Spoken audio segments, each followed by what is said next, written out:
Hey everybody, this is Kurt Borchardt. I teach digital electronics and biotechnology over in the D-Wing.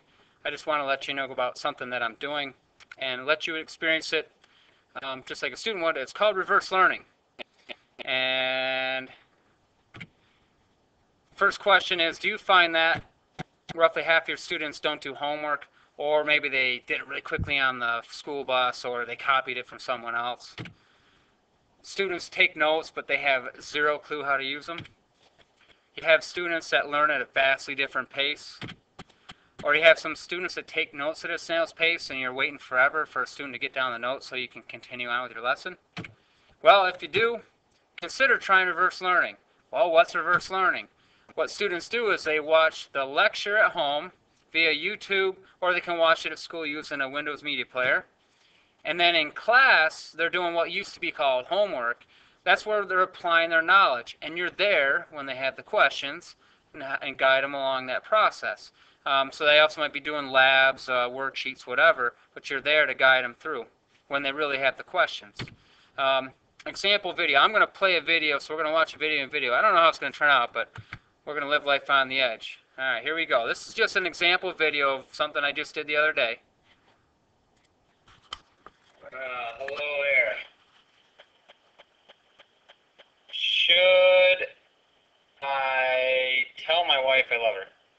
Yes. Should I dump the trash when my wife asks me to? Ah, darn it, yes. How about, I'm going to try again. Do I have to dump the trash?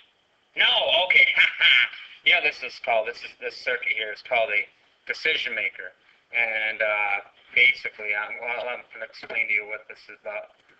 Going on to our point here. From beginning. So this is about clocks and T-flip-flops. And here's a little close-up of that circuit I was just showing you. And what I did with some digital leaf circuitry here is I made a clock. So here's our clock that we use on multisim, and well, how do we do it? Well, you need this guy right here. It's called a 555 timer.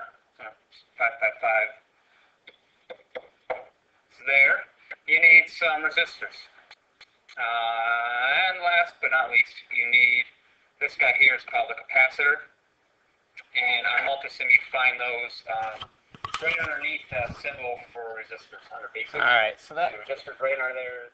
That gets you the idea, and then I would just continue on. It's kind of like a bell ringer, and then it gets me into my lesson, and I'll tab back to, oops, right there. Okay, that was my example video.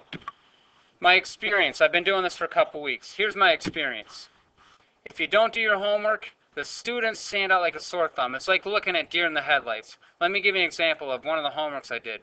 They came in after watching a video, and I gave them this table, and I said, okay, fill out this table, fill in with this SSI, which would be gates, and if they had watched the video, they knew what all this stuff meant. You look at this, and it means nothing to you. That's exactly how my students felt. They had no idea what they were looking at because they didn't do the homework. And surprise of surprises, I had about half the students didn't do the homework, and they learned really quick, that's not going to work with this system. So that changed drastically. I'll tell you the numbers where they stand right now with homework in a later slide. My experience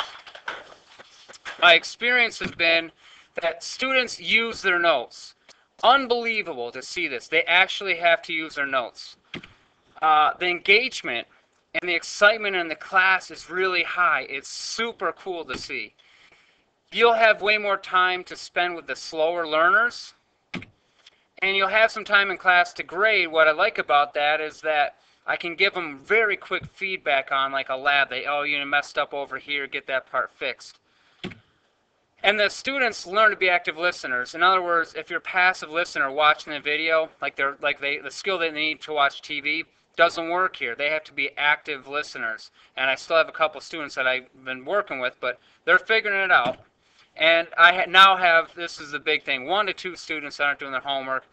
And what I'm seeing in the classroom is those students are asking their friends, well, hey, how do you do this? How do you do that? And and those students are turning and saying, dude, watch the video. Stop bugging me. I want to get my work done. Really interesting to see that dynamic. The tools you need a USB microphone, you need a smartboard with the software record. You don't need a smartboard, but you need the software called Recorder. You need YouTube and a stopwatch. That's it. And that's all I want to share with you. Thank you very much for listening.